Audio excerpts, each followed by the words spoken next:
حضور علیہ الصلوۃ والسلام یتیم ہونے کے باوجود یتیم پرور تھے اور بیواؤں کے کام آتے تھے، ان کا سامان اٹھا کے ان کے گھر تک پہنچا آتے تھے، ان کی ضروریات کو پورا کرتے تھے۔ یہ حضور علیہ الصلوۃ والسلام کا انداز زندگی تھا، اور یتیم کی کفالت کرنے والے کو اپنا ساتھی قرار دے دیا، بلکہ یہاں تک ارشاد فرما دیا کہ جب تمہارے بچے اور یتیم اکٹھے کھیل رہے ہوں تو اپنے بیٹے کو آواز دینی ہو تو اس کو بھی بیٹا کہہ کے نہ پکارو، تاکہ یتیم کا دل دکھی نہ ہو جائے، آج میرا باپ ہوتا تو مجھے بھی بیٹا کہہ کے پکارو۔ تو وہ معاشرہ کتنا ناہموار معاشرہ ہوتا ہے جس معاشرے کے اندر یتیماں کی تکریم نہیں کی جاتی۔ اگر آپ کسی کی مدد بھی کرنا چاہ رہے ہیں تو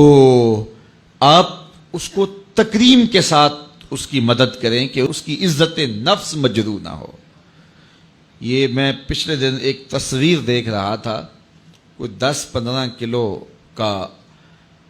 آٹے کا توڑا ہوگا اور 7-8 آدمی اس کو ہاتھ لگائے ہوئے تھے اور ایک خاتون وصول کر رہی تھی، اور کسی اخبار میں وہ تصویر چھپی۔ میں کہتا ہوں کہ اگر اللہ نہ کرے تمہاری بیٹی کو یوں مجبور ہونا پڑ جائے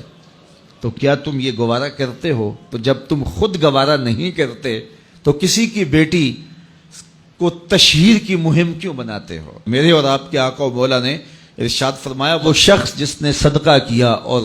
دائیں ہاتھ سے کیا، بائیں کو بھی خبر نہیں ہوئی،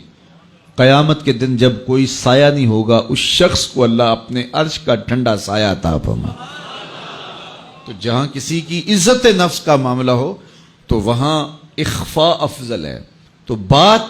یتیم کی، لاچار کی، غریب کی، پریشان حال کی، آشفتہ سر کی مدد کی نہیں ہے، بلکہ اس کی تکریم کی ہے۔ تو قرآن نے کہا کلا بل لا تکرمون الیتیم، تمہاری پسماندگی اور ذلت اور بے چینی، رسوائی اور رحمت الہیہ سے محرومی اور عذاب الہی کے مسلط ہونے کا سبب یہ ہے کہ تم نے یتیم کو تکریم نہیں دی ہے، یتیم کو عزت نہیں دی ہے، اس کو وقار سے نہیں رکھا ہے۔ تو یتیم کی کفالت کا درس دیا تو سورہ ماعون کے اندر اللہ تعالیٰ نے فرمایا فذالک الذی یدعو الیتیم ولا یحض علی طعام المسکین، اور مسکین کو کھانا کھلانے کی تحریص نہیں دلاتا، کسی کو آمادہ نہیں کرتا، کسی کو ابھارتا نہیں ہے۔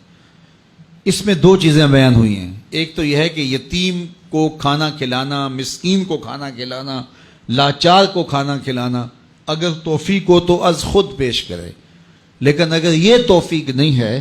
تو بندہ اس سے بری ذمہ ہو جائے کہ مجھے تو توفیق نہیں ہے، میں کیوں کروں، میں تو استطاعت نہیں رکھتا اور میں منہ پھیر کے چلا جاؤں۔ نہیں، یہ لفظ بتا رہا ہے کہ اگر تم خود استطاعت نہیں رکھتے، اس کی تڑپ اور اس کا درد محسوس کرو اور کسی ایسے شخص تک اس کی آواز پہنچاؤ جو یہ کام کر سکتا ہے۔ اللہ تعالیٰ نے مذمت کی ہے کہ اگرچہ استطاعت نہیں بھی رکھتا لیکن آنکھیں بند کر کے گزرا کیوں ہے؟ وہ کسی مالدار کے پاس جاتا اور اس کو کہتا میری گلی میں ایک مسکین سسک رہا ہے، ایک بیوہ کی بچیاں جوان ہیں اور ہاتھ پیلے کرنے کے لیے اس کے پاس کچھ میسر نہیں ہے، ایک مقروض قرض تلے دبا ہوا ہے، ہسپتال کے اندر ایک شخص تڑپ رہا ہے، دوائی کے پیسے نہیں ہے، تو وہ خود اس کا سفیر بن جاتا اور لوگوں کے پاس جاتا اور جا کے تحریص دلاتا ولا یحض علی طعام المسکین، تکذیب آخرت کرنے والوں میں سے جو ہے وہ اس شخص کے رویے کو بھی گنا گیا، شمار کیا گیا جو لوگوں کو ترغیب نہیں دلاتا، اور جو لوگوں کو توجہ دلاتا ہے اس کے بارے میں فرمایا گیا الدال علی الخیر کفاعلہ، جو کسی اچھائی کی طرف رہنمائی کر دے وہ کرنے والے کی طرح ہوتا ہے۔ جس شخص نے وہ نیکی کی اس کی ترغیب سے جتنا ثواب اس کو ملا اتنا ہی ثواب میرا رب اس کو بھی عطا کرتا ہے۔ تو کسی دکھی، کسی لاچار، کسی مجبور کی مدد اور اس کی نصرت اور اس کی اعانت کے لیے کسی کو ترغیب دلا دینا، یہ انسانیت ہوتی ہے۔ اور بس اپنے آپ کو اس سے مطمئن کر لینا کہ میں اس پوزیشن میں نہیں ہوں اور گزر جانا، تو معاشرے کے پھر دکھ کون بانٹے گا؟ اس لیے پورا معاشرہ ایک دوسرے کے درد اور دکھ بانٹنے کے لیے جب باہم کھڑا ہوگا تو معاشرے کے درد اور معاشرے کے دکھ ختم ہو جائیں گے۔